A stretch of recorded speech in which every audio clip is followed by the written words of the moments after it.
చేసినటువంటి పరిశుద్ధ స్థానిక సంఘంలో క్షేమంగా ఉంచి సంఘము ద్వారా దేవుని యొక్క నానా విధమైన జ్ఞానం తెలియబడవాలని ఉద్దేశించిన మీ యొక్క సంకల్పాన్ని బట్టి తీసుకోవాలి. ఇంతవరకు కేవలం స్థుతించుకున్నాం.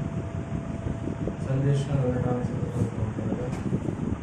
సమయోచితమైన జ్ఞానంతో విలాసమైన జ్ఞానం పరిశుద్ధాత్మ సహాయం గ్రహించి మీ పాత్రగా మాట్లాడమని వారిని వారిని జ్ఞాపకం సందేశం ద్వారా మేమేం నేర్చుకోవడం మాకు నేర్పించుకోవడం మా ప్రభు యేసు క్రీస్తు వారిపైన ఈ ప్రార్థనలు సమర్పిస్తున్నాం. దేవుని తీసుకోవడం అందరికీ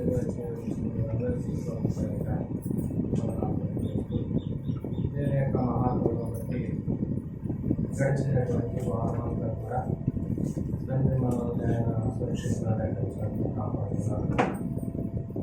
ఈరోజు మనం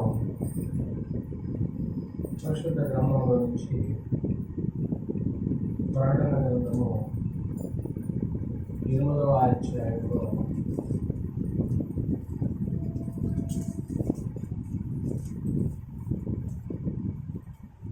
మారు మనసు పొందడానికి పరిశుద్ధుల యొక్క ప్రార్థనలు దేవుని సన్నిధికి చేరుతున్నప్పుడు జరిగేటువంటి పరిస్థితిని మనం చూసాం. ఎంతవరకు ప్రార్థనలకు ప్రభావం ఉంటుంది చూసినట్టే కాల గమనాన్ని కూడా ఏం చేయగలం ప్రార్థనలో. ఈరోజు 8వ అధ్యాయము 6వ వచనాన్ని మనం చూసినట్లయితే అంతకు 7 గోడలు పట్టుకొని ఉన్న ఆ 7 దూతల ఊరులకు 7 దూతలు గోడలు ఊదటానికి సిద్ధపడ్డారు. గోడత్వాన్ని దేనికి సాదృశ్యంగా చెప్తున్నాం? తీర్పు లేక హెచ్చరిక. ఎవరికి హెచ్చరిక? అది దేవుని ప్రజలను ఎవరైతే హింసిస్తూ ఉంటున్నారో. ఒకసారి మనం ఏమనుకుంటున్నాం అంటే దేవుని ప్రజలని హింసించేటువంటి వాళ్ళు మనం హింసించట్లేదు అనుకుంటాం. వ్యక్తిగతంగా ఎలాగైతే కొన్నిసార్లు మన వల్ల మన ఇంట్లో ఇబ్బంది పడుతూ ఉంటారో ఆత్మ సంబంధంగా కూడా వారు కూడా ఇబ్బంది పడుతున్నారు. ఈ ప్రార్థనలకు అభ్యంతరం కలిగించేటువంటి వ్యక్తి కానీ విశ్వాస జీవితానికి అభ్యంతరం కలిగించేటువంటి రక్త సంబంధులు కానీ రోగులు కానీ ఉన్నప్పుడు వారి ద్వారా కూడా నువ్వు ఏం చేయబడుతున్నా బాగు.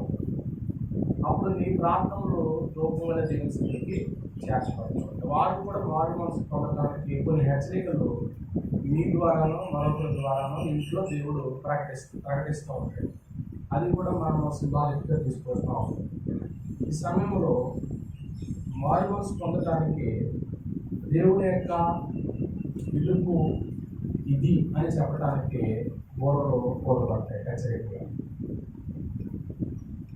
పరిశుద్ధ గ్రంథంలో ఈ గోడలు పొందడానికి 4 ప్రత్యేకమైన పనులు నిమిత్తము వీటిని కూడడం జరుగుతుంది. 4 ప్రత్యేకమైనటువంటి పనులు నిమిత్తం. అందులో మొట్టమొదటి ఏంటంటే సమాజంగా గ్యాదర్ చేయాలంటే అందరినీ కూడా ఒక చోటకి సమీకరించాలంటే బోర శబ్దం అవసరం. ఒక శబ్దం వినబడుతుంది అంటే ఆ శబ్దాన్ని బట్టి మ్యూజిక్ని బట్టి ఇప్పుడు మనం అందరం కూడా ఒక చోటకి గ్యాదర్ అవ్వాలి. వాళ్ళకి ఒక ప్లేస్ ఉంటుంది. ఆ ప్లేస్ కాడికి పలానా టైంకి బోర ఊదబడిందంటే ఈ సమయానికి మనం అందరం కూడా అక్కడికి వెళ్ళాలి అనేటువంటి అనౌన్స్మెంట్. అంటే ముందు వినేయండి తర్వాత రిఫరెన్స్ అవుతుంది. అంటే ప్రజలందరినీ కూడా ఒక చోటకి ఏం చేయాలా? సమావేశం చేయాలంటే ఇప్పుడు ఒక గ్రూప్ ఉంది మనకి. ప్రతి ఒక్కరు గ్రూప్ పెట్టుకుంటారు. సంఘానికి గ్రూప్ లేకపోతే ఫ్యామిలీ గ్రూప్, ఫ్యామిలీ ఒక గ్రూప్ రావుతారు.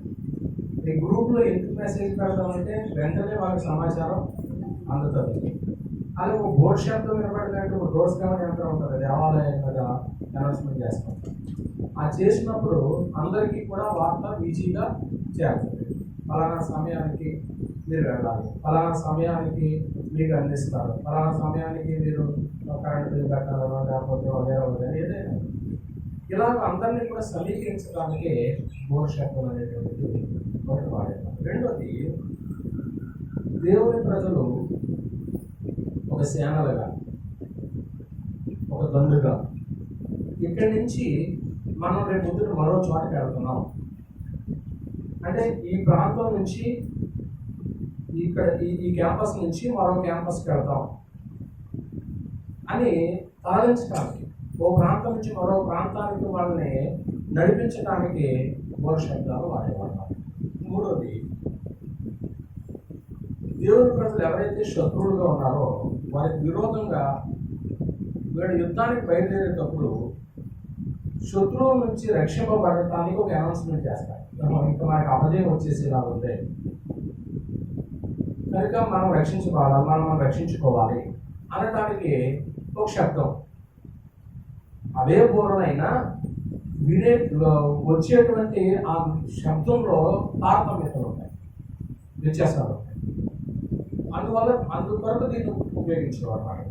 నాలుగోది, రాబోతున్నటువంటి ఆపద విషయంలో కూడా అనౌన్స్మెంట్ చేస్తారు. ఇది భవిష్యత్తులో ఈ యొక్క ఇబ్బంది మనకు జరగబోతుంది, 2 రోజుల్లో జరగవచ్చు, రేపు జరగవచ్చు, లేదా నెల తర్వాత జరగవచ్చు. కనుక ఈ శబ్దాన్ని బట్టి వాళ్ళు ఏం చేసేవారంటే మనకి ఏదో ఇబ్బంది కలిగేలా ఉంది అని వాళ్ళు బోర్డు కుదిరేటప్పుడు ఆ సంకేతాన్ని వాళ్ళు గ్రహించవలసిన అవసరం అన్నమాట.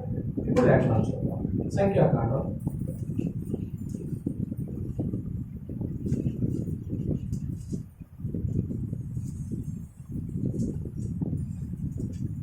10వ అధ్యాయం.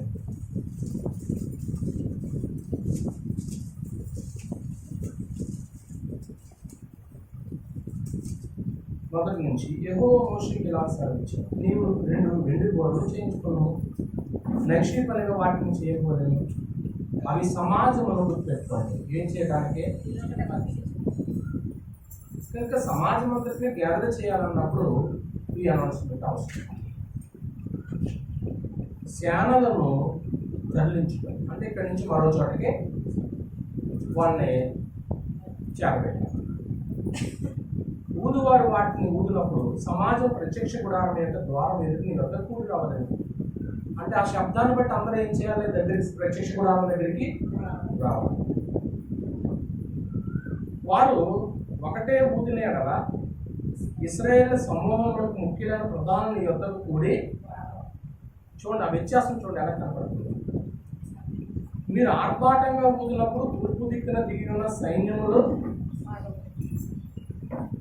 సంగతి గ్రహిస్తున్నారా మీరు? ఒకటే అనౌన్స్మెంట్ అయితే ఏం చేయాలి? అది ఒక బోరే ఊదపడింది అనుకోండి, అప్పుడు జరగవలసిన పని ఏంటి? అందరూ సమాజంగా చోటు రావాలి. ఒకవేళ ఎక్కువ శబ్దం వస్తే సైన్యం రావాలి. విషయం అర్థమవుతుంది కాబట్టి వెళ్తారు. మీరు ఆర్భాటంగా ఊదినప్పుడు తూర్పు దిక్కున దిగి ఉన్న సైన్యములు సాగవలేను. మీరు రెండవ వారు ఆర్భాటముగా ఊదినప్పుడు దక్షిణ దిక్కున దిగిన సైన్యము. అంటే ఆర్భాటంగా ఉన్నది చాలా సింపుల్గా కూడా ఉన్నది కనుక వారు ప్రయాణం అయిపోయినప్పుడు ఆర్భాటంగా, అంటే ఈ శబ్దనాదాలు కూడా వీళ్ళు ఏం చేయాలా తెలుసుకోవాలన్నమాట. ప్రజలు శబ్దం కూడా తెలుసుకోవాలి. దానికి ఒక్కొక్క సంఘానికి ఒక్కొక్క పడికట్టు, ఒక్కొక్క ఫార్మల్, ఒక్కొక్క యాక్టివ్ వాళ్ళకి మైకులు వింటూ ఉన్నప్పుడు వాళ్ళకి ఏమనిపిస్తుంది? అమ్మో పాటలు అయిపోయినాయి, అప్పుడు ఏది ప్రారంభించేశారు, వాక్యం ప్రారంభించేశారు. అదే బయట సమాజానికి తెలుస్తుందా? ఏదో చర్చ జరుగుతుంది అనుకుంటారే తప్ప ఏ తర్వాత ఏది జరుగుతుందో సమాజంలో ఉన్నవారికి, సంఘంలో ఉన్నవారికి తెలుస్తుంది అన్నమాట. సమాజంలో కూర్చున్నప్పుడు బోధవలను కానీ ఎలా చేయకూడదు అంటే, కూర్చున్నప్పుడు మటుకు ఎక్కువ శబ్దం చేయకూడదు. ఇప్పుడు మన అందరం కూర్చున్నాం, ఇప్పుడు వాక్యం అంటున్నాం, ఇప్పుడు కేకలు ఏంటి అన్నది అనుకోండి, మీరు అందరూ కేకలేస్తాం. అప్పుడు మీతో పాటు నేను కూడా ఏం చేయాలి? కేకలేయాలి. చూసిన వారికి ఎలా ఉంటుంది? వీళ్ళు కేకలేస్తున్నారంటే ఏమైనా దయ్యం పట్టిందా? లేకపోతే ఏదైనా జరగకూడదు ఏదైనా జరిగిందా, అప్పుడు వెంటనే చుట్టూ ఉన్నవాడు ఏం చేస్తారు, వస్తూ ఉంటారు. ఏమండి, ఆర్భాటం చేయకూడదు. సమాజంలో కూర్చున్నప్పుడు ఏదో సంగతి మాట్లాడతారండి, మాట్లాడినప్పుడు ఆర్భాటం చేయకూడదు. అహరోను కుమారులని యాజకుల బోర్లు ఏం చేయాలి, ఎవరు పడితే వాళ్ళు ఏం చేయకూడదు ఆ బోర్లో. అంటే శబ్దాలు చేసేవాళ్ళు కూడా ఒక సరైన మనుషులు, దేవుడు ప్రత్యేకించిన మనుషులు ఉన్నారు. అందరూ ఎవరు పడతారో చేయడానికి లేదు. కొన్ని పనులు చేయడానికి కొందరు ఎలాగైతే దేవుడు నియమించాడో అలాగే బోర్లు ఊదేటువంటి వారు కూడా అహరోను కుమారులని మాత్రమే చేయాలని, యాజకులు మాత్రమే చేయాలని చెప్తారు. నిత్యమైన కట్టడను బట్టి అవి మీ వంశములు పరంపరంగా మీకు ఉండలేదు. మిమ్మల్ని బాధించి శత్రువులకు విరోధముగా మీ దేశంలో యుద్ధములకు వెళ్ళినప్పుడు ఆ బోర్లు ఎలా చేయండి, అప్పుడు మీ దేవుడైన యెహోవా సన్నిధిని మీరు జ్ఞాపకంలోకి వచ్చి మీ శత్రువులను మీరు ఏం చేయబడతారు, మరియు ఉత్సవ దినమందు, నియామక కాలమందు, నెల ప్రారంభ దినమందు. చూడండి ఎంత సంగతి, దేవుడు ఎంత సిస్టమ్ పెట్టాడండి. ఈవేళ నెలలో మొదటి వారం అనేటప్పటికి అప్పుడు కూడా ఏం చేయాలి, ఏళ్ళ మొదటి ఆదివారం అంట, నెలలో మొదటి రోజు అంట. ఏమండి, అంటే అందరికీ కూడా తెలియకపోవచ్చు. సమాజంలో చాలా మంది ఉంటారు కాబట్టి, 6 లక్షల మంది పైచిలికి ఉన్నారు కదా, ఇంకా విస్తరించారు కదా. మరి వీళ్ళందరికీ కూడా ఒక సంగతి తెలియాలి అంటే కనుక ఇదిగో ఈ బోర శబ్దాన్ని బట్టి ఈ సంవత్సరంలో నెల రోజు, ఇది నెల, లేకపోతే నెలలో 2వ రోజు, మొదటి రోజు అని తెలియటానికి కూడా ఏం చేసేవారండి, బోర్లు ఉండేవారట. ఏమండి, పండుగలప్పుడు, దహన బలులు ఇచ్చేటప్పుడు, సమాధాన బలులు అర్పించినప్పుడు ఆ బోర్లు ఏం చేయండి, అప్పుడు అవి మీ దేవుడైన యెహోవా సన్నిధిని మీకు ఎలా ఉంటుంది, జ్ఞాపకార్థం ఉంది దేవుడైన యెహోవాను. కనుక ప్రియమైన దేవుని బిడ్డలారా, మనం ఏం జ్ఞాపకం చేసుకున్నామంటే దేవుని ప్రజలైనటువంటి ఇశ్రాయేలు సమూహానికి ప్రత్యేకమైనటువంటి కార్యక్రమాలు జరిగేటప్పుడు బోరలు ఊదేవారు. ఇది సింబాలిక్గా వారికి గుర్తుపెట్టుకున్నారు.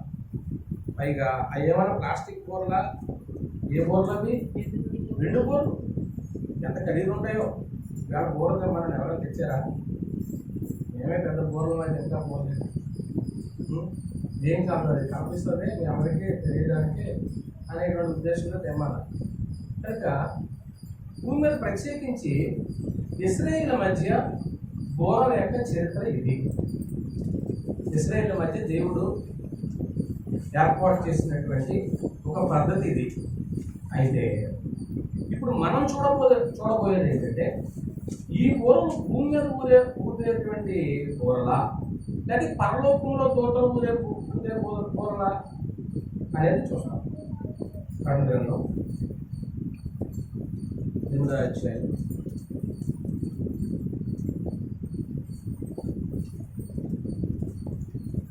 మొదటి రోజు ఆయన 7వ ముద్రను వీపినప్పుడు పరలోకమందు ఇంచుమించు ఉండెను.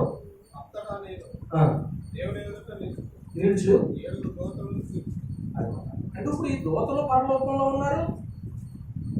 ఊదే సిస్టమ్ కూడా ఎక్కడ, అది కదా ఇప్పుడు దాకా చూసింది ఎక్కడ జరిగే పద్ధతి, భూమి మీద జరిగే పద్ధతి. ఇది భూమి మీద ఇశ్రాయేలుల మధ్య జరిగేటువంటి పద్ధతిని చూస్తాం. ఇది పరలోకంలో జరిగేటువంటి పద్ధతి. అంటే భూమి మీద బోర శబ్దానికి ఏంటనేది వారు సమాజంగా కూడడానికి, స్థానాలు తరలి వెళ్ళడానికి, ఏమంటే వారిని వారు రక్షించుకోవడానికి, వారి ప్రయాణ పద్ధతిని బట్టి సంగతులు చూసాం. కానీ ఇక్కడ సిస్టమ్ ఏమంటున్నాడు అంటే, ఇది పరలోకంలో జరుగుతున్నటువంటి శబ్దం, పరలోకంలో జరుగుతున్న శబ్దం. అంతటా 6వ వచనం, 7 బోర్లు పట్టుకొని ఉన్న ఆ 7గురు దూతలు ఊదుటకు ఏమయ్యారు, సిద్ధపడ్డారు.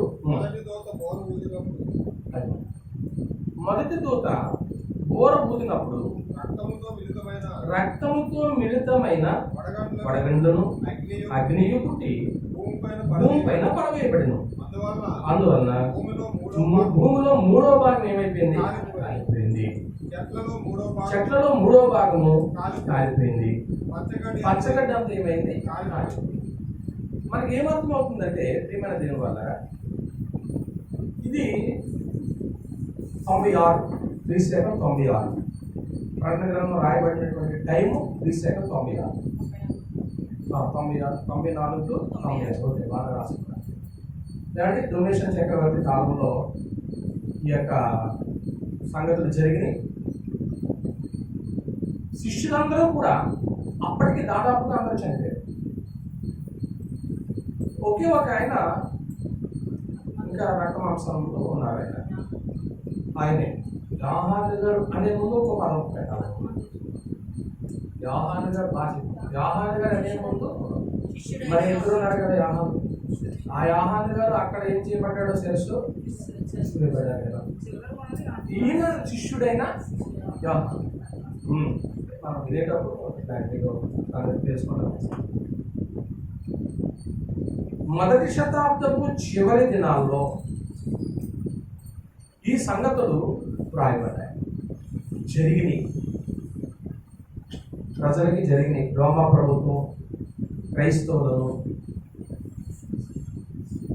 హింసిస్తున్నటువంటి రోజుల్లో యోహాను గారు మాత్రమే ఆయన ఏమీ చేయకపోయినా సువార్త ప్రకటించినందుకు పద్మాసు దీపంలో చెరగవేసేసారు.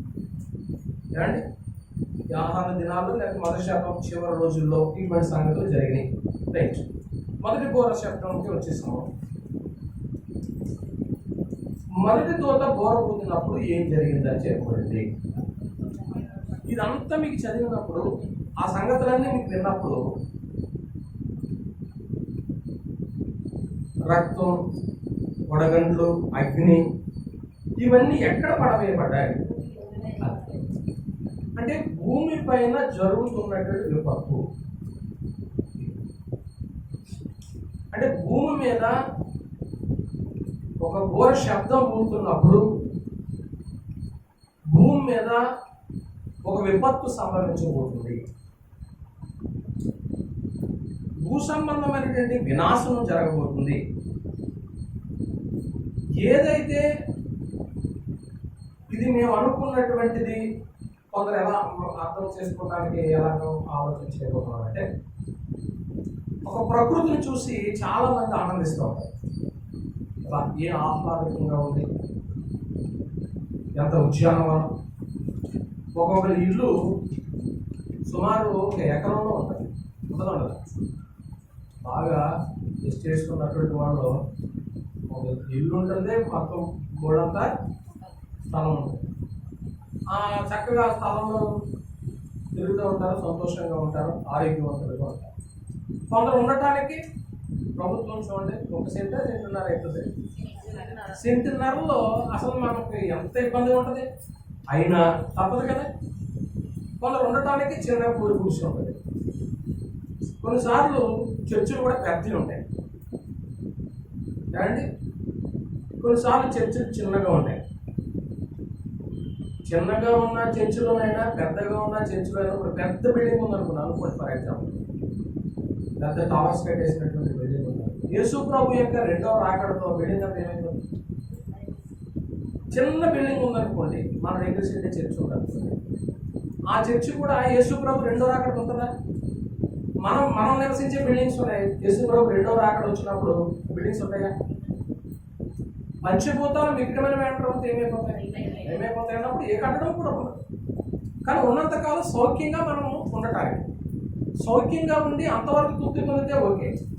కానీ కొందరు పరిస్థితి ఎలా ఉంటుందంటే, ఇదంతా నా ఉద్యానవనం, ఇది నేను కట్టించినటువంటి సామర్థ్యం, ఇది నాది అనేటువంటి ఆలోచనతో ఎవరైతే ప్రకృతి మీద అదే కాన్సెప్ట్తో జీవిస్తూ ఉంటారో ఆ భూ ప్రజలు అనుకున్నటువంటి ఆ వాతావరణం మీద, ఆ ప్రకృతి మీద ఎవరు విపత్తు పడుతుంది?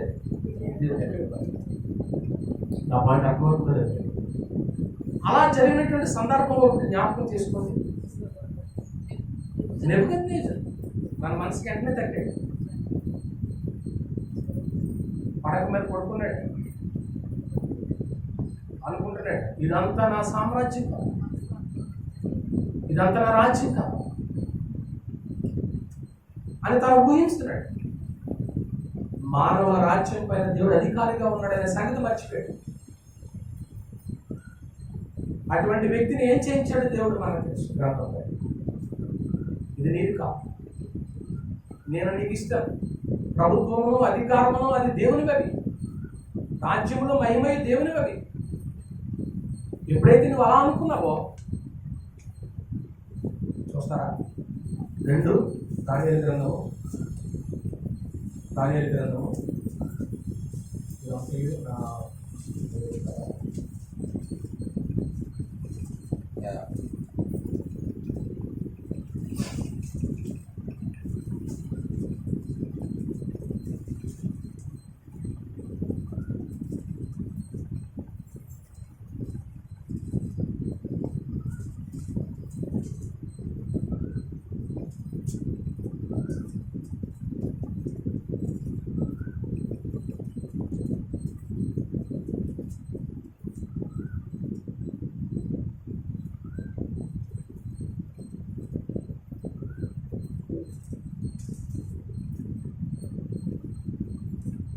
నాలుగో అధ్యాయం 29 రాజు బబులోను మహావిశాల పట్టణము నా బలాధికారములు నానేది ఇప్పుడు మనకు నా బలాధికారమును నా ప్రభావ ఘనతను కనపరచుటకై నా రాజధాని నగరముగా నేను కట్టించినది కాదా అని తనలో తాను అనుకునేను. రాజు నోట ఈ మాట ఉండగా ఆకాశం శబ్దం వచ్చింది. ఎదురగా నీకు ప్రకటన అనౌన్స్మెంట్ రోజు పడుతుంది. నీ రాజ్యం యొద్ద నుండి తమ యొద్ద నుండి మనుషులను తరిమెదరు. నీవు అడవి జంతువుల మధ్య నివాసం చేయొచ్చు. పశువులను గడ్డి మీద సర్వోన్నతుడు దేవుడు మానవ రాజ్యం అధికారుని తాను ఎవరికి దాన్ని అనుగ్రహించి ఇచ్చునో వానికి అనుగ్రహించి నువ్వు తెలుసుకున్నట్టు 7 కాలం నీకు ఇలాగూ ఆ గడియలను అలాగూ నెబుకద్నెజరుకు సంభవించిన మానవులను అతను ఏం చేసేసారు? తరిమి వేసేసారు. అతడు పశువుల గడ్డి వేశాడు. ఆకాశం నుంచి అతని ధ్యానంలో కడుపుగా అతని తల వెంట్రుకలు పక్షిరాజు రెక్కల ఈటల వంటివి వచ్చింది. అతని గోళ్ళు పక్షుల గోళ్ళ వంటివి ఎప్పుడు వరకు జరిగింది అలాగా అతనికి? తిరిగి మళ్ళా మానవ ముందు వచ్చే వరకు ఏం జ్ఞాపకం చేసుకున్నామంటే, ప్రకృతిని నువ్వు తలంచినటువంటి ఏ పరిధి అయితే ఉందో ఆ పరిధి మీద ఎవరి ప్రభావం పడుతుంది విషయం చెప్పేశాను. మొదటి దూత బోర ఊదినప్పుడు జరిగే సంగతి, భూమిపై దేవుని యొక్క విపత్తు. నువ్వేదైతే భూపరిధి నాదని అనుకుంటున్నావో దాని మీద చెప్పండి ఏం పడుతుంది? దేవుని యొక్క ఉగ్రత పడుతుంది. ఏమండి? 2వ దూత 8వ అధ్యాయం ప్రకటన గ్రంథం 8వ వచనం. 2వ దూత బోర ఊదినప్పుడు అగ్ని చేత మండుచున్న, అందరు ఎక్కడే ఉన్నారా? ఫాలో అవుతున్నారా నన్ను? ప్రకటన గ్రంథము 8వ అధ్యాయము 8వ వచనం. 2వ దూత బోర ఊదినప్పుడు అగ్ని చేత మండుచున్న పెద్ద కొండ వంటిది అక్కడి సముద్రంలో పడవేయబడెను.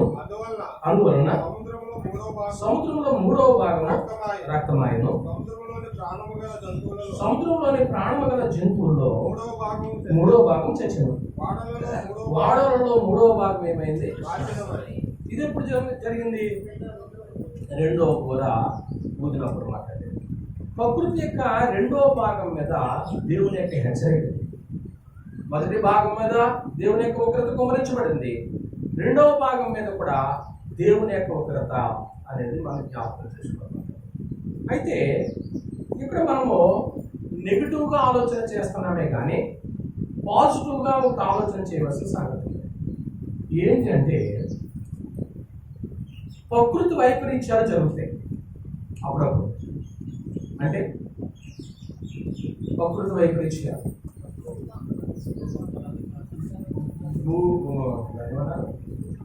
భూకంపం, తుఫానులు, సునామీలు, ఇవన్నీ కూడా సంభవించినప్పుడు ఎంతో ప్రాణ నష్టం జరుగుతుంది. జరగదా? అది భూమి మీద జరుగుతుంది. అలా జరిగినప్పుడు దేవుని కృప వలన జరిగింది అని అనాలా? దేవుని యొక్క ఉగ్రత వలన జరిగింది అని అనాలా? కాదని నేను అన్నాను.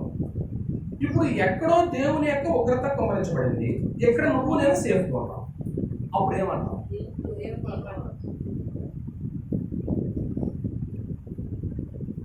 అంటే దేవుని యొక్క కృప వలన నేను ఎలా ఉన్నాను? సేఫ్గా ఉన్నాను, క్షేమంగా ఉన్నాను. అంటే అది ఎప్పుడైతే భూమి మీదకి ఆయన యొక్క ఉగ్రత కుమరించబడుతుందో వెంటనే ఒక ప్రక్క జనానికి ఏమనిపిస్తుంది తెలుసా?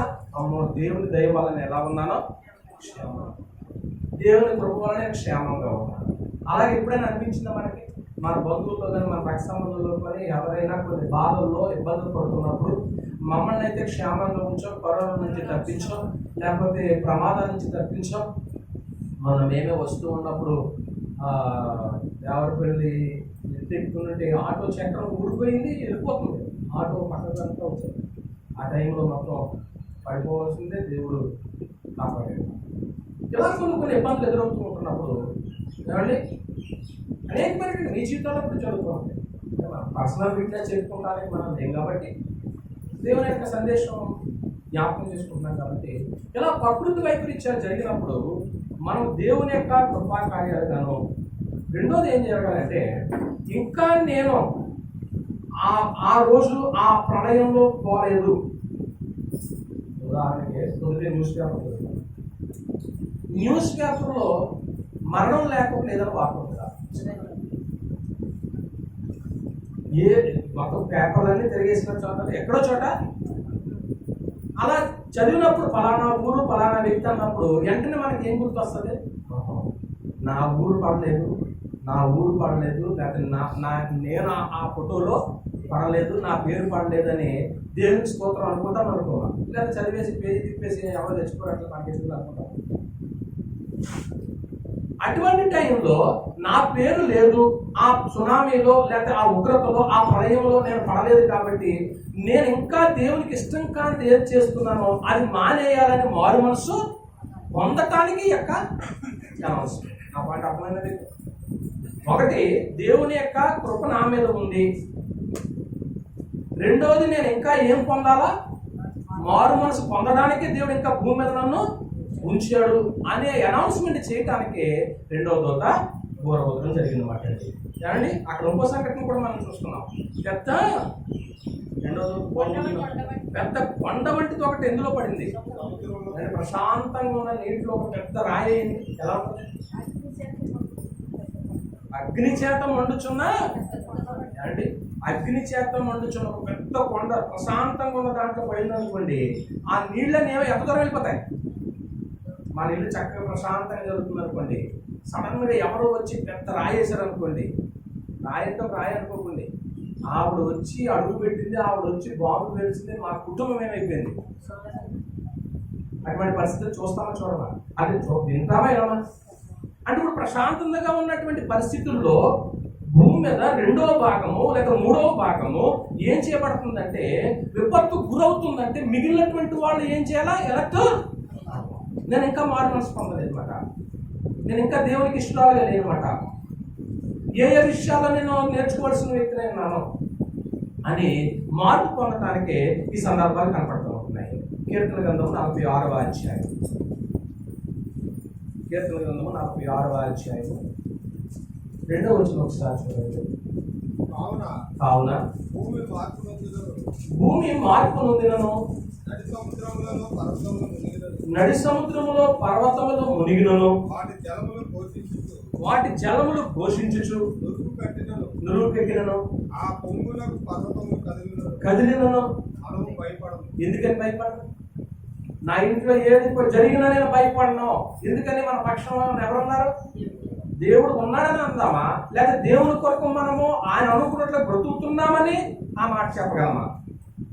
నేను అన్న రెండో మాట కష్టం కదా.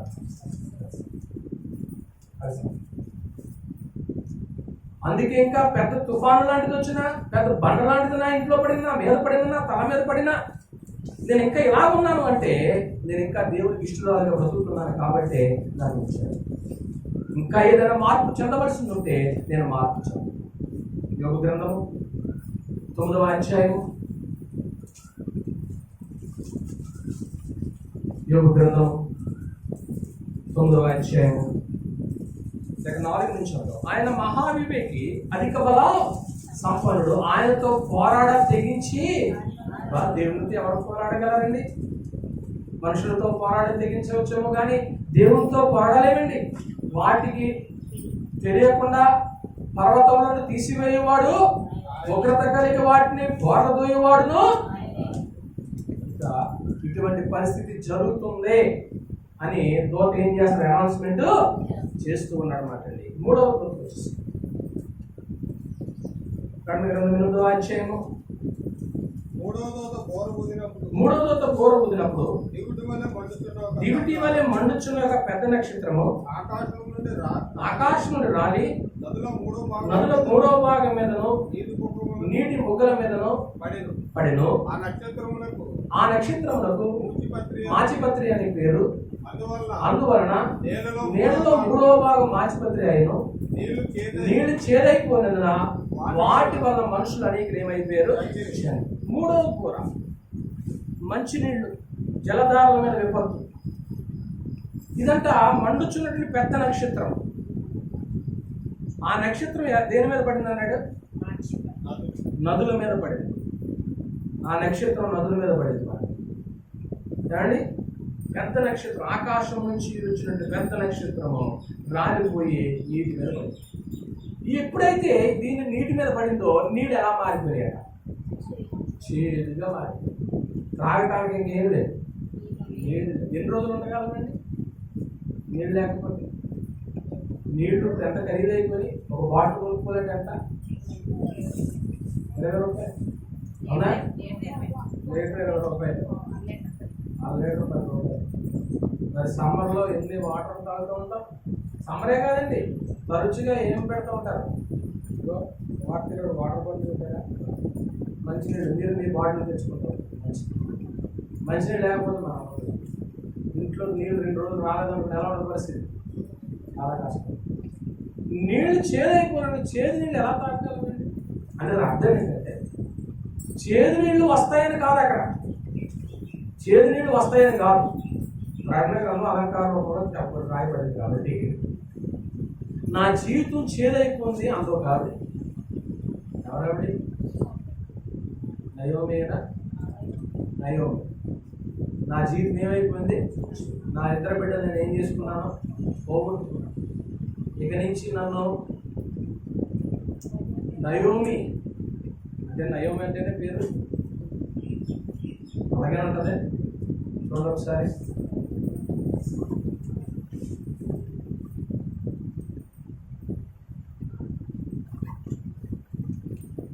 ఏ గ్రంథం అంటే?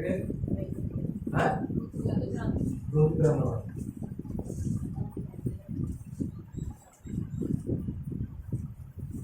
ఎక్కడ ఉంటుంది?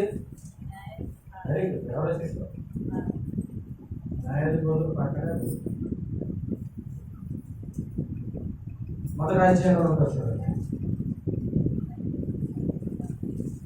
20వ వచనం. ఆమె సర్వశక్తులు నాకు చాలా దుఃఖము కలిగి చేసింది కనుక నన్ను ఏమనండి? నయోమి అనక. అంటే నన్ను చేదు అనుకోదండి. చేదు జీవితం అయిపోయింది. నాకు నా బ్రతుకు చేదైపోయింది.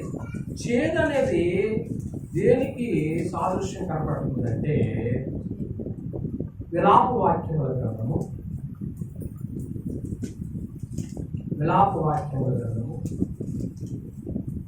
3వ అధ్యాయము 19వ వచనము. యెహోవా యందు నాకు ఆశలు లేవనుకుంటుంది. నా శ్రమను ఎవరు తీరేదా? 683వ కేసు. నా శ్రమను, నా దురవస్థను, నేను త్రాగిన మాచిపత్రిని, చేదును జ్ఞాపకం చేసుకుంటాను. అంటే మితిలేని దుఃఖానికి, ఇంకా ఎక్కువగా బాధకు ఏ పదం వాడబడింది బైబిల్లో? మాచిపత్రి, చేదు. నిజంగా అంత చేదు జీవితం మన జీవితంలో లేదని అనుకుంటాను. బాగా భరించలేనంత బాధలు ఉన్నాయా మనకి? భరించలేనంత బాధలు ఉన్నాయా? అన్ని లేవు కదా. అందువల్ల ఇంకా మన జీవితంలో చేదు రాకుండా మొదలుగానే ఉంది. ఇప్పుడు మనం చూసిన సందర్భాలన్నీ కూడా మనం ఆలోచన చేస్తే దేవుని యొక్క హెచ్చరిక ఏంటండి.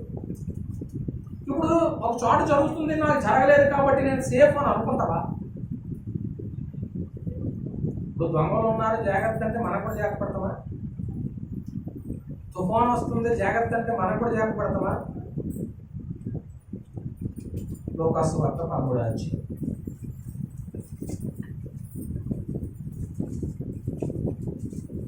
లోకాసు వార్త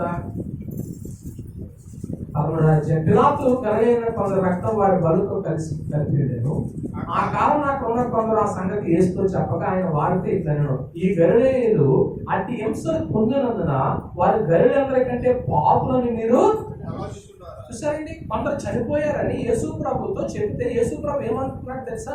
వాళ్ళ పాపులు కాబట్టి చనిపోయారు అనుకుంటున్నారు మీరు. కారని మీతో చెప్తున్నాను, పాపులను మీరు తలంచున్నారు. కారని మీతో చెప్తున్నాను, మీరు మారు మనసు పొందడం మీరు అలాగే జరిగింది కదా. చెప్పుకుంటాం మనం, పలానా రోజుల కంటే ఎలా జరిగిందంటే, పలానా రోజుల కంటే ఎలా జరిగిందండి అంటే దాని అర్థం ఏంటి? నాకు ఏది ఇబ్బంది లేదనే కదండి. అంటే దాని అర్థం ఏంటి? ఇబ్బంది జరగాలని నేను అనట్లేదు. మనం ఏం పొందాలని చెప్తున్నాడు అక్కడ? వారు మనసు పొందాలని. కింద చదవండి. మరియు సిలోను గోపురము పడి చచ్చిన 18 మంది యెరూషలేములో కాపురం ఉన్న వారి కంటే అపరాధులను మీరు తలంచుతున్నారా?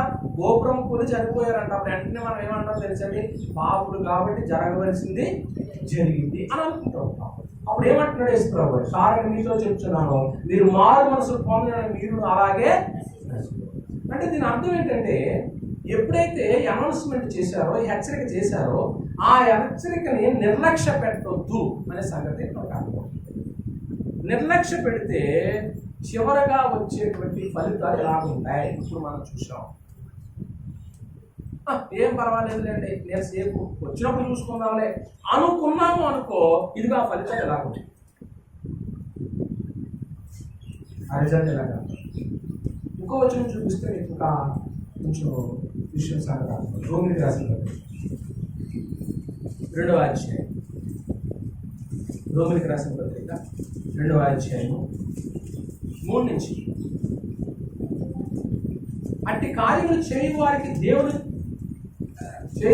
తీర్పు తీర్చుచు వాటినే చేయించిన మనుషుడా, నీవు దేవుని తీర్పు తప్పించుకుందని అనుకుందువా? లేదా దేవుని అనుగ్రహం మారు మనసు పొందుటకు నిన్ను ప్రేరేపించినది లేక ఆయన అనుగ్రహ ఐశ్వర్యమును, సహనమును, దీర్ఘశాంతమును, నీ కాఠిన్యమును, మార్పు పొందని హృదయమును అనుసరించి ఉగ్రత దినమందు అనగా దేవుని న్యాయమైన తీర్పు బయలుపరచబడి దినమందు నీవు ఉగ్రతను సమకూర్చుకుంటున్నావు. ఆయన ప్రతి వానికి క్రియలు చొప్పున ఏమిస్తాడు? సక్రియను ఒప్పుగా చేయొచ్చు. మహిమను, ఘనతను, అక్షయతను వెదకు వానికి నిత్య జీవించును. అయితే భేదమును పుట్టించి సత్యమునకు లోపడక, గుర్తుపెట్టుకోండమ్మా, సత్యమునకు లోబడక దుర్నీతికి లోబడి వారి మీదకి దేవుని ఉగ్రతయు రౌద్రమును వచ్చును. దుష్కార్యము చేయి ప్రతి మనుషుని ఆత్మకు మొదట యూదునికి గ్రీస్తు కూడా శ్రమయు వేదన ఏమవుతుంది? వాళ్ళని లేదు, ఎలా లేదు. నేను క్రైస్తవురాను కదా, వారానికి 3 రోజులు ఉపవాసం అవుతున్నాను కదా, ప్రతి ఆదివారం రుద్రాక్షరం తీసుకుంటున్నాను కదా, నేను తప్పించబడతాను అనుకుంటానికి అవకాశం లేదు. నీ హృదయం మారలేదు, మారు మనసు పొందలేదు, యాజిటీస్గా ఉంది, ఏది వదిలిపెట్టలేదు, దేవునికి అయిష్టమైన చేస్తూనే ఉన్నాం. అటువంటి సమయంలో దేవుని యొక్క ఉగ్రత వస్తుంది. ఉగ్రత అనౌన్స్మెంట్ చేశాడు, అయినా వీళ్ళు మార్పు చనిపోయారు. 4వ గ్రంథము 4వ దూత బోరబుదినప్పుడు సూర్యచంద్ర నక్షత్రములలో 3వ భాగము చీకటి కమ్మునట్లును, పగటిలో 3వ భాగము సూర్యుడు ప్రకాశింపకున్నట్లును, రాత్రిలో 3వ భాగమున చంద్ర నక్షత్రములు ప్రకాశింపకున్నట్లును, వాటిలో 3వ భాగము చూసారండి. ఈ సంగతులన్నీ మనం చూసినట్లయితే భూమి మీద విపత్తును చూసాం, ప్రకృతి మీద 2వ భాగం మీద విపత్తు చూసాం, జలధారల మీద విపత్తు చూసాం. ఇప్పుడు ఖగోళ శక్తుల మీద విపత్తు జరుగుతుంది. అంటే అసలు ఖగోళ శక్తులే లేకపోతే మరి మనకి సూర్యుడు ఎక్కడి నుంచి వస్తున్నాడు, చంద్రుడు ఎక్కడి నుంచి వస్తున్నాడు, నక్షత్రాలు ఎక్కడి నుంచి వస్తాయి? అందులో 3వ భాగం ఏమైపోతుంది అన్నాడు? చీకటి. ఇప్పుడు మనకి వెలుగు ఉంటే భూమి కింద ఉన్న వాళ్ళకి ఎలా ఉంటుంది? చీకటి. మళ్ళీ రేపొద్దుట వాళ్ళకి వెలుగు వస్తుంది. ఇలా జరుగుతుంటుంది. ఇది వేరు. కానీ ప్రకృతి టోటల్గా మూడవ భాగం ఏమైపోతుంది అన్నాడు? మూడవ భాగం చీకటి. దుష్టుల యొక్క ప్రకృతికి వినాశనం జరుగుతుంది అనే సందర్భానికి జ్ఞాపకం చేసిన. ఇప్పుడు ఎక్కడైతే దుష్టులు ఉన్నారో అక్కడ ఏం కలిగేది? ఈ మాటను బట్టి చీకటి. ఎక్కడైతే దేవునికి అవిధేయులు ఉన్నారో అక్కడ విపత్తు జరుగుతుంది. కనుక మన ఇంట్లో కానీ సంఘంలో కానీ దేవునికి అయిష్టులుగా ఎవరున్నా కానీ అక్కడ ఎవరు విపత్తు పొందరించబడితే దేవుడు ఒకరు. ఈ ప్రసంగం వింటున్నప్పుడు చేయిస్తున్నా నాకే భయం కలుగుతుంది. మరి వింటున్న మీరు ఎలా ఉన్నారో నాకైతే తెలియదు. కొన్నిసార్లు మన గృహాల్లోనే కొన్ని ప్రమాదాలు ఎదుర్కొంటున్నాం, సంఘాలు ఇబ్బందులు ఎదుర్కొంటున్నాం, కొన్ని వ్యక్తిగతమైన సమస్యలు ఎదుర్కొంటూ ఉంటున్నాం.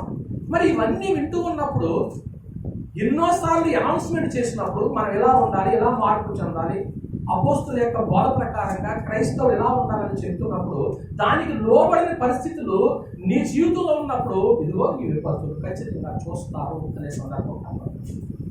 ఏమండి? ఇప్పుడు ఈ 4 బూరలు కూడా ప్రకృతి యొక్క వైపరీత్యాలను సాదృశ్యంగా కనబడుతుంది. ఏమండి? ప్రియమైన దేవుని వారులారా, 8వ అధ్యాయము 13వ వచనం. మరియు నేను చూడగా ఆకాశం మధ్యనున్న ఒక పక్షిరాజు ఎగురుచు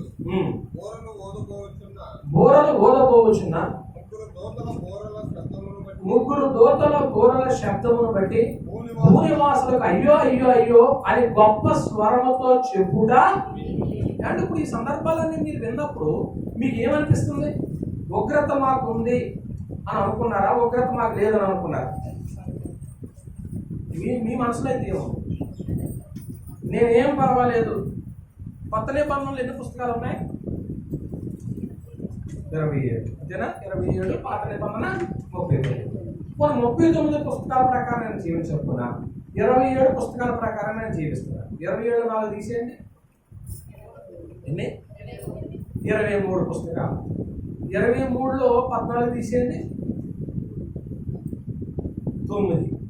14 ఉత్తరాల ప్రకారంగా నేను జీవిస్తున్నాను, లేదా 9 పర్సనల్ లెటర్స్ ప్రకారంగా నేను జీవిస్తున్నాను అని నువ్వు ఒకవేళ అనుకుంటే కనుక అలా గ్రంథ ప్రకారంగా ఎవరైనా జీవితం జీవిస్తున్నారా?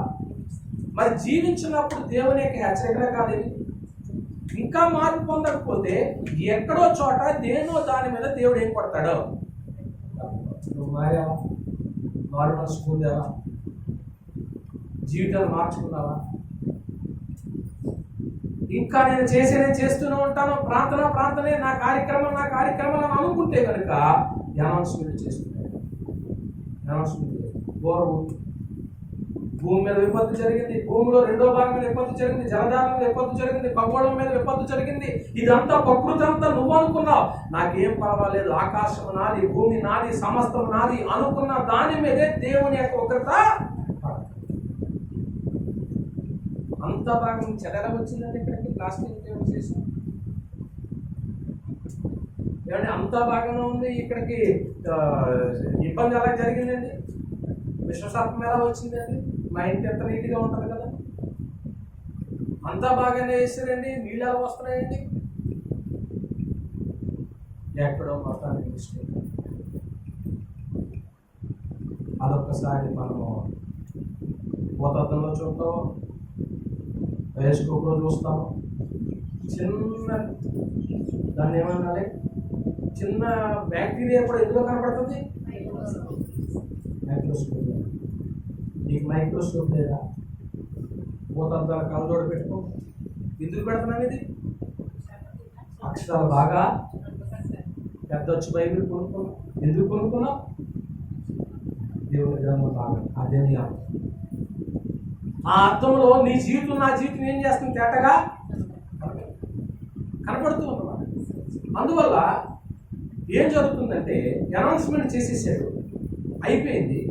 అనౌన్స్మెంట్ అయిపోయిన తర్వాత ముగ్గురు ముగ్గురు దూతలు బూరలు ఏమంటున్నారు? చూడగా చూడగా ఆకాశ మధ్యమున ఒక ఒక పక్షిరాజు ఎగురుచు బూరలు ఊదబోచున్న ముగ్గురు దూతల బోర శబ్దమును బట్టి భూనివాసులకు అయ్యో అయ్యో ఎవరికి ఎందుకని భూనివాసుల భూమి మీద జీవించారు భూనివాసులకు ఏమంటున్నాడు? అయ్యో అయ్యో అయ్యో అని గొప్ప స్వరముతో చెప్పుట విషయం. ఎవరంటున్నారండి ఈ మాట? అయ్యో అయ్యో అని పక్షిరాజు అంటున్నాడు. పక్షిరాజు అంటున్నాడు. పక్షిరాజు అంటే తెలుసు కదా. పక్షిరాజు ఎవరన్నారు? పక్షిరాజు కదండి. పక్షిరాజు అంటున్నాడు. గద్ద అనేటప్పటికి చాలా పెద్దది, చాలా పెద్దది అండి. అంటే పక్షిరాజుకి ఏమనిపిస్తుంది? బాధ అనిపిస్తుంది. శవాలు ఎక్కడుంటాయో, పీనికి ఎక్కడుంటుందో అక్కడ తిరిగేటువంటి పక్షిరాజుకి ఏమనిపిస్తుంది? ఇప్పుడు అయ్యో అయ్యో అయ్యో భూనివాసం.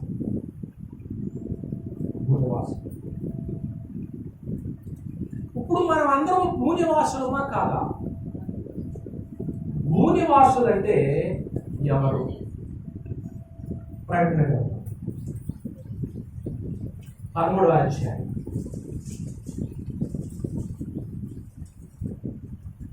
8వ వచనాన్ని చక్కగా చదువుతారు. భూనివాసులు అంటే ఎవరో తేటగా గ్రంథం చేయండి. భూనివాసులందరూ అనగా జగదుత్పత్తి మొదలుకొని ఉదయింపబడి ఉన్న గొర్రె పిల్ల యొక్క జీవగ్రంథమందు ఎవరి పేరు రాయబడలేదో భూనివాసులు అంటే అర్థమైన విషయం. అందరూ భూనివాసుల పేరు లేనోళ్ళ. ఇప్పుడు ఇక్కడ పేరు లేనోళ్ళు ఎంతమంది ఉన్నారు నాకైతే మీకు. నువ్వు ఒకవేళ క్రీస్తులో బాప్తిసం పొందలేదనుకో, నీ పేరు జీవగ్రంథంలో ఒకవేళ రాయబడతాదని మీరు గ్రంథంలో ఎక్కడైనా ఒక రిఫరెన్స్ చూపించండి, దానికి నేను అంగీకరిస్తాను. ఏమండి? ఏ సమయంలోనైనా మీ జీవిత కాలంలో నేను ఒక్క రిఫరెన్స్ అయినా చూపించండి. నువ్వు భూనివాసిగా నువ్వు ఉంటే కనుక అయ్యో అయ్యో అయ్యో అంటుంది. ఎవరో అంటే పక్షిరాజుకే ఏం కలుగుతుంది? అంత ఉగ్రత చూసి భయం కలుగుతుంది. భయం కలుగుతుంది అండి. కొన్ని వ్యాధుల దగ్గరికి వెళ్ళటానికి మనం ఏం చేస్తాం? మాస్క్, గ్లౌజ్ దగ్గరికి ఎంతో మంది రోగులు చూసుకుంటారు. వాళ్ళ దగ్గరికి వెళ్ళేటప్పుడు అన్ని జాగ్రత్తలు తీసుకున్నారు. డ్యూటీ తప్పదు కానీ చేయాలి, కానీ జాగ్రత్తలో తీసుకోవాలి. జాగ్రత్త పక్షిరాజు అనౌన్స్ చేస్తారు. మీ కుటుంబం జాగ్రత్త, నీ ఆత్మీయ జీవితం జాగ్రత్త. ఒక దైవజనుడు చెప్పేది ఏదంటే అదేనండి. ఒకవేళ మీతో సంతోషంగా మాట్లాడతాం, కలిసిమెలిసి ఉంటాం, కానీ లేఖనము ప్రకటించబడుతున్నప్పుడు అది హెచ్చరికగా మీరు తీసుకోవాల్సిన అవసరం. హెచ్చరిక. ఇప్పుడు భూనివాసులు ఎవరో మీరు క్లారిటీ వచ్చేసింది. మరి భూనివాసులు అంటే ఎవరో చెప్పండి?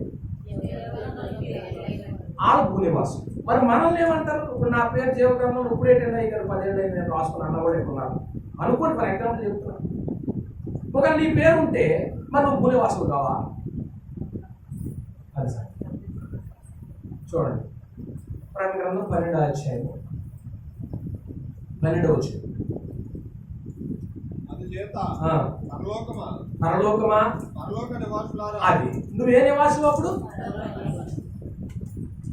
పాట ఏదో ఉంటుంది,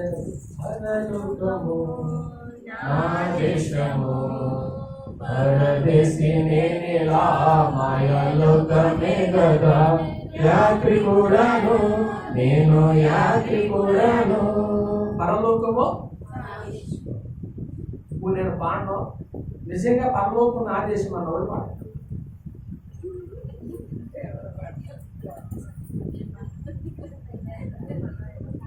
శుభపుచర్ల మా ఊరు అని ధైర్యంగా చెప్పగలం. తెలంగాణ మా ప్రాంతం అని కాసేపు చెప్పుకుంటుంది. మాది ఆంధ్రప్రదేశ్ అని మనం చెప్తున్నాం. మరి పరలోకము నా దేశము అనేవాళ్ళు ఎవరున్నారు? అది పాట ఇక్కడి నుంచి వస్తుంది. ఇక్కడి నుంచి వస్తే పాట పాడలేమండి. అందుకనే కొత్త నిబంధనలో గాత్ర సంగీతం చేసేటప్పుడు ఏమన్నాడు తెలుసా? గానం అనేది ముందు ఎక్కడ జరగాల? హృదయంలో. హృదయంలో గానం జరిగిన తర్వాత పెదవుల ద్వారా బయటికి రావాలి. కానీ హృదయంలో గానం జరిగితే పాట రాదండి. అది అలాగ మన జీవితం ఉన్నప్పుడే ఆ పాట, లేనప్పుడు ఏడుపు వస్తుంది. అయ్యో నేను ఆ పాటలాగా లేకపోయానే, నా జీవితం అలా లేదు. పాట అయితే పాడుతున్నాను కానీ నా జీవితం అలాగూ లేదు కదా.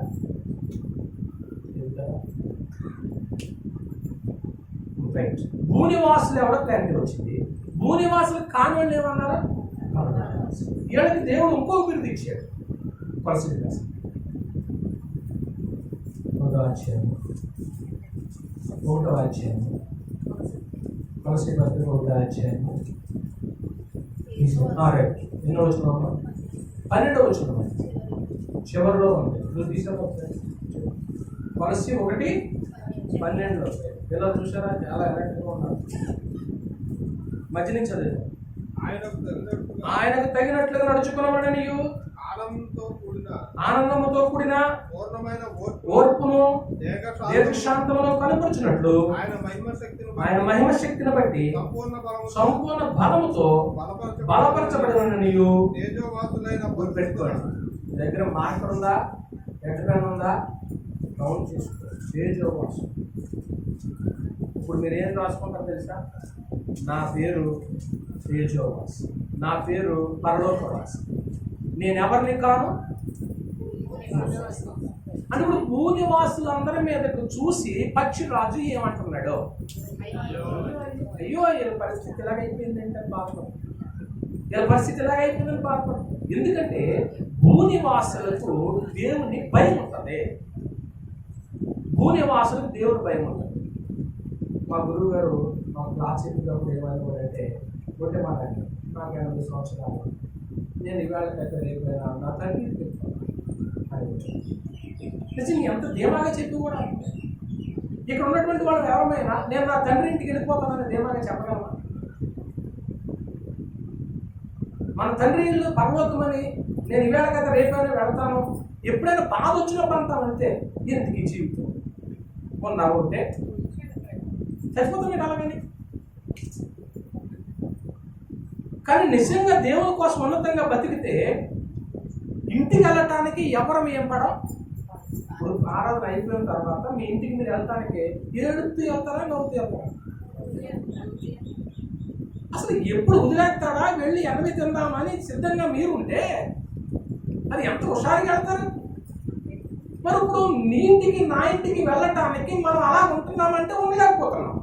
భూనివాసులు బ్రతుకుతున్నాం కాబట్టి భూనివాసుల మీదకి దేవుని యొక్క ఉగ్రత వస్తుంది కాబట్టి పక్షిరాజే బాధపడుతున్నాడు. భూనివాసులకి భయము. నువ్వు భూనివాసులు ఉన్నప్పుడు, నేను భూనివాసులు ఉన్నప్పుడు భయమే. యెషయా గ్రంథము 24వ అధ్యాయము 17వ వచనం. అందును బట్టి వారులారా కనపరచుడి. 24:17 భూనివాసి అర్థమైంది. ఇప్పుడు పరలోక వాసుల మీదకి భయమా, తేజవాసుల మీదకి భయమా, భూనివాసులకి భయమా? రండి, నేను అడగడం న్యాయం కాదు, మీ మనసులో జవాబు చెప్పుకోండి. కానీ ప్రశ్న అయితే వేస్తాను. మా సంఘాన్ని బట్టి వెయ్యాలి ప్రశ్న. మీ మనసులో సమాధానం చెప్పుకోండి. దేవుడి తెలుసు నేను భూనివాసినా, నేను పరలోకవాసి. ఒకసారి అనుకోండి, నేను అన్నా మాట అనుకోండి. నేను భూనివాసిన, పరలోకవాసిన, రెండింటికి కూర్చొని మాట ఉందా లేదా? అనండి, పర్లేదు. సమాధానం చెప్పుకున్నారా మనసులో? ఇంకా సమాధానం చెప్పలేదా? అంత ఈజీగా ఏమి రాదు. నిజంగా దేవుడు వాక్యం అంటే ఆ భయం కలగాలి. దేవుని వాక్యం అంటే భయం కనుక భూనివాసుల మీదకి ఎవరి భయం ఉంది? దేవుని ఉగ్రత వస్తూ ఉంది. ఇప్పుడు మనం పరలోక వాసనం అయితే చెప్పండి, దేవుడు ఉగ్రత వచ్చినా కానీ నీకు నాకు ఏ భయం లేదనే కదా నా అర్థం, లేదనే కదా. ఇప్పుడు ఎవరు భయపడుతున్నారండి భూనివాసుల గురించి? పక్షిరాజు. అసలు పక్షిరాజుకి భూనివాసులు అంటే చనిపోయిన వాళ్ళంటే సంతోషం. అసలు ఆ పక్షిరాజుని ఎందుకు పెట్టాడో ముగింపులో చెప్తాను నేను. అలా పక్షిరాజుని ఎందుకు బాధపడుతుందా పక్షిరాజు? అసలు పక్షిరాజు ఎక్కడ ఉంటుందని క్రమం చెప్పింది చూడండి ఒకసారి. మత్తయి రాసిన సువార్త 24వ అధ్యాయము 28వ వచనాన్ని చూస్తున్నాము. మత్తయి సువార్త 24వ అధ్యాయం 28వ వచనం. పీనుగు ఎక్కడ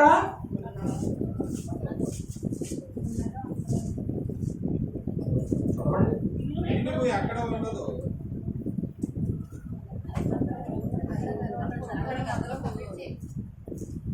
అక్కడ గద్దలు పొగ ఉండదు. 24, 28.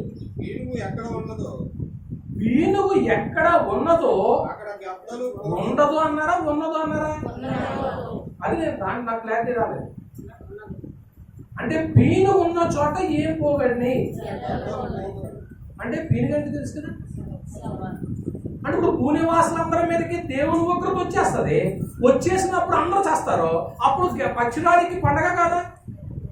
అయినా పక్షిరాజు ఏం పడుతున్నాడు అంటే నువ్వేం పొందాలని, ఎందుకు మారు మనసు పొందాలంటున్నాడంటే, పక్షిరాజు ఎందుకు మారు మనసు పొందాలంటే మన సగటు జీవితం ఎంత?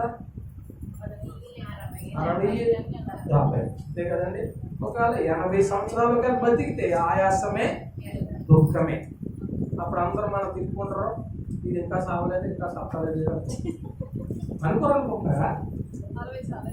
60 చాలు ఏమో అనుకుంటాం, కానీ అక్కడ వచ్చేటప్పటికి లైఫ్ బాగుందనుకో ఇంకా కొంచెం బతకాలని ఆశ కలవచ్చు, చెప్పలేము. పక్షిరాజు తన సగటు జీవితం 70 ఏళ్ళు. 70 ఏళ్ళు అండి ఏమండి. ఈ 70 సంవత్సరాలు కూడా హ్యాపీగా జీవించేద్దాం అనుకుంటాం, కానీ 40 సంవత్సరాలు జీవించేటప్పటికి తనలో ఉన్న సత్వం అంతా ఏమైపోతుంది? తనలో సత్వం పెద్ద పెద్ద పూలు, పెద్ద అండి. ఇంకా నేను ఎగరలేను, ఇంకా నేను ఆహారం తెచ్చుకోలేను.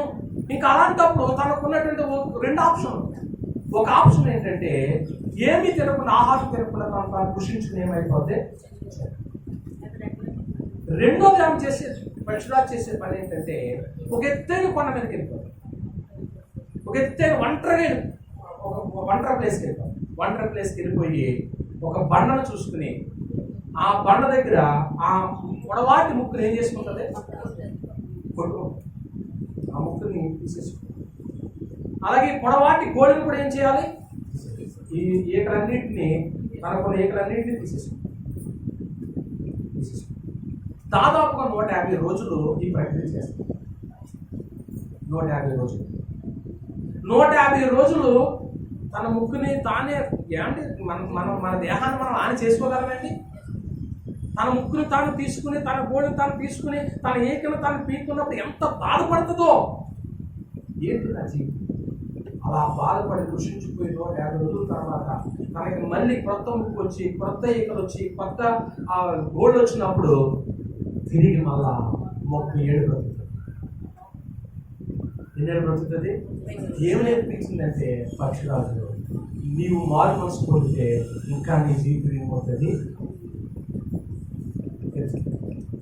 ఏమైనా దేవుడు నా పాఠాల గురించి, నీ మారు మనసుల గురించి దేవుడు, నా మారు మనసుల గురించి దేవుడు ఓ శబ్దం ఊది పరలోకంలో ఇంకా 4 చెప్పారు కదా, 4 కదండి.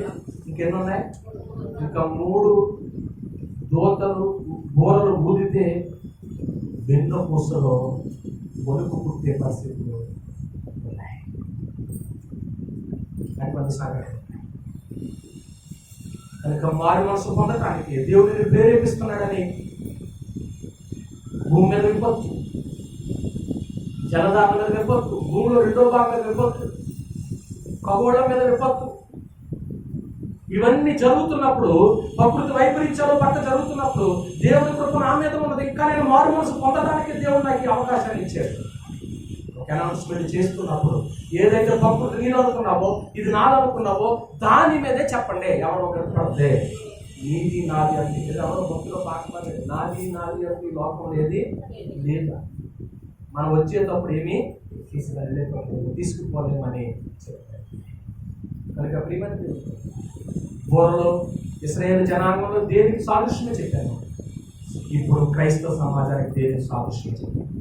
ఇశ్రాయేలు జనాంగంలో దేనికి సాదృశ్యమో చెప్పండి. సమాజంగా సేనలు తరలి కదా. ఇంకేం చెప్పాను? ఆపద నుంచి రక్షించుకుంటారు. రాబోయే విపత్తుకు ఇదిగో కొద్ది రోజుల్లో జరగబోతుందని అనౌన్స్మెంట్కి ఇశ్రాయేల్ సమాజంలో ఏం ఊదేవారు. ఇవాళ క్రైస్తవులకు మనకి ఆనాడు మొదటి శతాబ్దంలో క్రైస్తవులు బాధిస్తున్నటువంటి వారికి హెచ్చరికలు చేయబడ్డాయి. ఈవేళ క్రైస్తవ సమాజంలో జీవిస్తున్న నీకు నాకు కూడా దేవుణ్ణి బాధపెడుతూ, సహోదరులను బాధపెడుతూ, సంఘాలను బాధపెడుతూ, ఒకవేళ నేనేం బాధపెట్టట్లేదని అనుకుంటే కనుక అది పొరపాటే. నువ్వు ఒకవేళ భూనివాసివా, పరలోకవాసివా, తేజోవాసివా. పరలోకవాసివా, తేజోవాసివా అయితే సేమ్, భూనివాసం అయితే నీకంటే నాకంటే చిన్న పక్షి, చిన్న మెడలో ఉన్నటువంటి ఆ పక్షి ఏం చేస్తుంది? అయ్యో అయ్యో అయ్యో నీ మీద ఏం రాబోతుందే, జాగ్రత్త. ఇదిగో నేను మారు మనసు పొంది 37 నా ఆయుష్ని పెంచుకున్నాను. నువ్వు మారు మనసు పొంది నీ జీవితాన్ని చక్కదిద్దుకుని ఆయుష్ని పెంచుకో అని నేర్పిస్తూ మనకి ఈరోజు పాఠాన్ని అందించినటువంటి మరి పరిశుద్ధాత్మ ప్రార్థన చేసుకుంటున్నాను. మిమ్మల్ని ప్రణించుకొని ప్రార్థన చేసుకుంటున్నాను.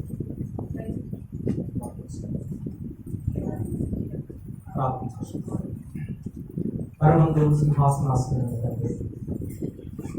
మారు మనసును గురించినటువంటి చక్కటి సందేశాలు మా ముందుంచినందుకు నిజంగా మా జీవితాల్లో మారు మనసు పొందకపోతే ఇంకా భూనివాసం